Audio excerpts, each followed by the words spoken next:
Yo, yo, yo. So the last video on Kim Every Day, and the last video I put out was the Abrogations Crown cover. Now, it's interesting. I just kind of want to unload my thoughts and feelings on doing this because obviously a lot of my focused contributions in music was stuff that I did really early on. You know what I mean? Abrogations Crown, Big Chocolate vocal video, Showdown with Vinkus being one of them. Kind of the one that kind of kicked it off in a way. I don't think I did a vocal video before that, to be honest. Maybe I did. I think I did like the Melodorous vocals, which is funny because the Melodorous thing, or Malodorous, whatever it's called, I think that's like the only real contribution I ever did to Melodorous. I did guest vocals on that album, and then some of the instrumental interlude types of things I made for it as well. But people are like, I've been here since the Melodorous days. It's like, I wonder if they're talking about that vocal video, or they're talking about just the fact that I was on their MySpace page for a while, which is so funny to talk about now. Time has flown. It's crazy. But I guess like what I'm talking about is just the feelings from doing the Abrogations Crown track and then putting it out and just kind of like reminiscing on how it felt. Because people are like, oh, redo Circle of Nine, or like cover this old Disfiguring song. I think that's just like, you hear it and you see it, but I really feel like that's like a small percentage of people. And I feel, you know, I did the Abrogations Crown remake because I remade it in 2013 for Deprive, and then it never made the album. So I always had like these stems sitting around that was like a cover of it. And then I had an album that I was going to do called Arena, which is a bunch of tracks from 2010 to 2011 that never got released. Some of them are really cool. I should do a video on that. Codename Arena. Needs a lot of work. But, you know, I was like, it's already done. I'm not like sitting down recording guitar for it. So I think I did a video on like the production of it, where I kind of like picked a drum kit, I reamped the guitars, I put some effects in it, and it was just kind of sitting there. And it was like part of this Big Slime Summer thing I knew I wanted to do.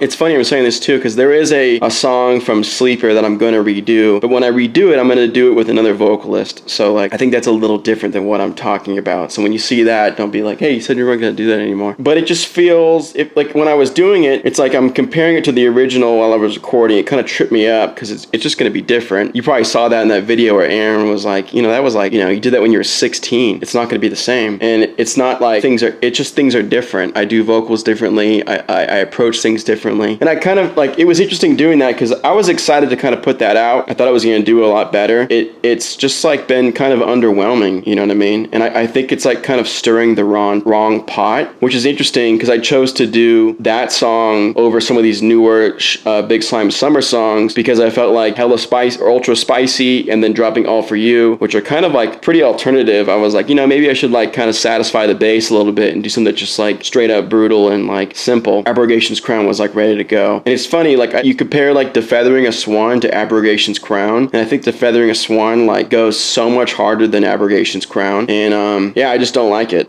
in terms of like, I'm probably not going to go back and do old stuff like that again. You know, maybe if like Disfiguring plays live one day, you'll play Abrogations Crown live. But I think that's a little different in a way. You know, redoing an old song, satisfying the old bass is the direction that Disfiguring the Goddess, I firmly believe should not go. I mean, new material is not going to sound like that. Yeah, you'll have, you know, bangers that sound like Defeathering a Swan and whatnot, but it's just like people are so nostalgic for certain things, and I think Disfiguring's true purpose in this game is to like, you know, push the envelope. Pushing the envelope by doing something I did 16 years ago is not pushing the envelope, you know, that pushed the envelope then. So it just feels like kind of I want to say like a missed shot, or I like to look at things as at-bats. Like my goal here is to basically get base hits with everything I do. Maybe you'll luck out and get a double, but base hits is what wins games. You know, if I'm always swinging for home runs, it puts too much pressure on it because when you shoot for home runs, you strike out. So I'm not shooting for home runs, I'm shooting for base hits, and just like kind of a consistency as a part of Big Slime Summer and this new era of consistency that we are entering with Disfiguring the Goddess. Disfiguring the Goddess 4.0, I think. I can't remember. I went over that in a video where I was kind of brainstorming that concept. Yeah, just some thoughts on it. I think it was nice because, you know, I've been more active lately, so I'm engaging the algorithms. When I was doing music back in the day, there was no algorithm. You just kind of saw, you know, what you were shared or what you were looking for type of things. And there was like not a lot of it then. So if you searched like brutal death metal videos, like there was maybe like 20 at the time. I have no idea. I'm throwing a random number out there. But Big Chocolate was one of those 20, and it was like kind of on this like edge that the culture was going. So that's obviously became like the most popular one, and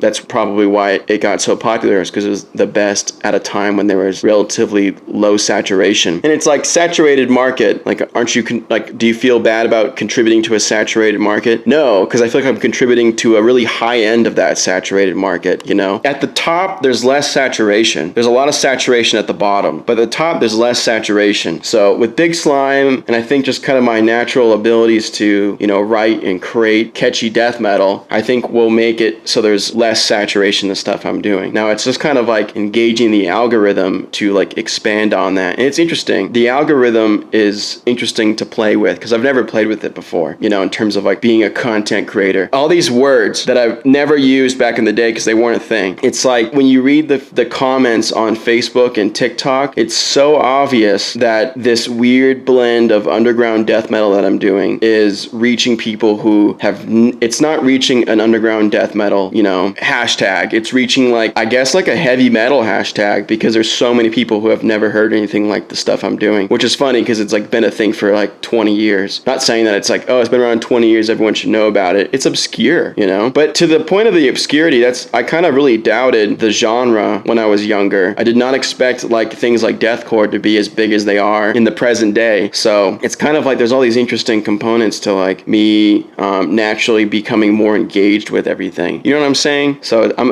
this summer needs to continue. Big Slime summer needs to go in full throttle. I feel like those remasters kind of took some wind out of my sails, you know, and I'm basically going to try to like rapid fire some stuff just to clear my plate. I've got two things I'm doing guest vocal wise. One of them is guest vocals for an entire EP, and then a mix and master. The mix and master is probably the easiest part. The recording the vocals could take the longest. And then a guest vocal spot on a deathcore band's record, which I'll get more into when I'm actually doing that stuff. And then after that, I need to finish the Brutal Machine remaster, and I need to get these 3 Big Slime songs done and out. You know, done for me is vocals, you know, mixed, mastered, and the TikTok, essentially. That's like the done and out. And then distributed, but that's kind of like secondary. And I have the Peanut Butter Jelly song, I've got the Slime Gaze, and I've got this Space Slam. And I need those done so I can move on. I've never made deathcore before. Like, I've never like sat down and like, let's make some deathcore. But there's so much like resurgence of deathcore right now. Not just like the bands that are blowing up in deathcore, but like this OG deathcore sound that's going on. It's like, yeah, this sounds like old stuff. I kind of want to like, you know, do a Big Slime summer deathcore song, see what happens. But yeah, I want to do new stuff all the time. And I firmly believe that Disfiguring the Goddess is going to become one of the most controversial yet talked about entities in the underground extreme metal vicinity, which in my opinion is like covering brutal death metal, covering slam, covering deathcore, and covering whatever the hell else is going on. You know, Disfiguring the Goddess needs to become a part of the contribution of what, you know, influences the culture and guides the culture in a certain way. And that's kind of like a big thing behind Big Slime Summer. The production I'm doing, the vocals I'm doing, like the combinations I'm doing, and then having them kind of like be geared towards algorithmic TikTok stuff. It's like I'm trying to influence the culture in the way I want the culture to go. At the same time, building a platform for Disfiguring the Goddess, so when like things like All For You drop and Sloppy With You come out, that it has like a home that can get the recognition that it needs when it comes out, you know? So it's like a multifaceted, multi-productivity type of exercise that the summer is going to ensue. And been feeling like I'm a little bit behind, even though it may seem like I'm doing a lot. I feel like I need to be doing a little bit more, which I don't think will ever go away, to be honest. But there's a flow you can get in to where you're creating and finishing things in a timely manner and distributing things so you're getting the feedback in a timely manner, that if you can stay in that flow, that's where you're golden. And I think for me, it needs to be like basically a new vocal video once a week. And there's things that pop up that kind of delay that, like the Disfiguring the Goddess Big Chocolate EP that Aaron and I were working on last week. That kind of came out of nowhere. So, and when that comes out, I'm sure it'll do like its positive dose of kind of this contribution thing I'm talking about. But the Big Slime Summer needs to be like this like constant locomotive that's just underground of everything else I'm doing. It needs to be underground, Disfiguring, Diuli, you know, this Big Chocolate stuff. It's like it needs to be the consistent, the mixing, the guest vocals, whatever. It needs to be like the underground consistent element on top of the other things and projects that are happening that don't have as an immediate kind of debut, like how the Big Slime Summer stuff is going. Like here at Kim Every Day, you see everything I'm doing. Like you see you get a taste of Diuli, you get a taste of like the Big Chocolate collab EP, but like, I don't know, it's different. And I think you need to be doing it all. And I need to be doing it all because I need to flush out, what it is I'm doing. I have the vision, but you can sit down and write it down, and you could sit down and talk about it with your friends. You can go make a million videos about what you're going to do, but nothing really matters until you start doing it, because once you start doing it, it's going to show you what you really need to be doing. So I just kind of wanted to take a moment and kind of like vent my feelings about the Abrogations Crown cover coming out. And it's not that I'm not happy with it, or like not happy with the reaction or whatever. It's just that like I think the reaction is tied to this underlining thing of like, dude, if you want to hear Circle of Nine, Disfiguring the Goddess, and you want me to make Circle of Nine, Disfiguring the Goddess, I'm not going to make it again. I already made it. Every Disfiguring record sounds different. So I think it's funny that people are like, oh, I liked when you did the Circle of Nine album. It's like, go listen to that one. Sleeper sounds different than Circle of Nine. Deprived sounds different than Sleeper. They're all going to be different. It's just how it is. And another thing I'll say, I think Sleeper was kind of well received when I put it out, but Circle of Nine was not well received when I put it out. Probably because people were like, oh, I wish you would just do stuff like the promo EP or whatever. Shut up, like not like shut up, like I don't want to read I like reading the comments. This is something I've talked about on the Discord server too, but if I don't see a large hate ratio to love of what I'm doing in comments, I don't think it's doing good. If I put something out and 95 or 99% of the comments are positive, I don't think it's going to do well. I think it needs like a lot of people being like, what the hell is this? In order for it to like really start to shift the culture. You know what I mean? So that's why I'm saying Disfiguring is going to be a controversial entity, because I think it's going to attract a lot of bad attention. But I think that's just people being uncomfortable by what I'm doing, which is good. You know what I mean? So that's another note for you guys out there who are making music and afraid of like haters. It's like, you need haters. If you have no haters, I got bad news for you. You need haters. Haters are like a crucial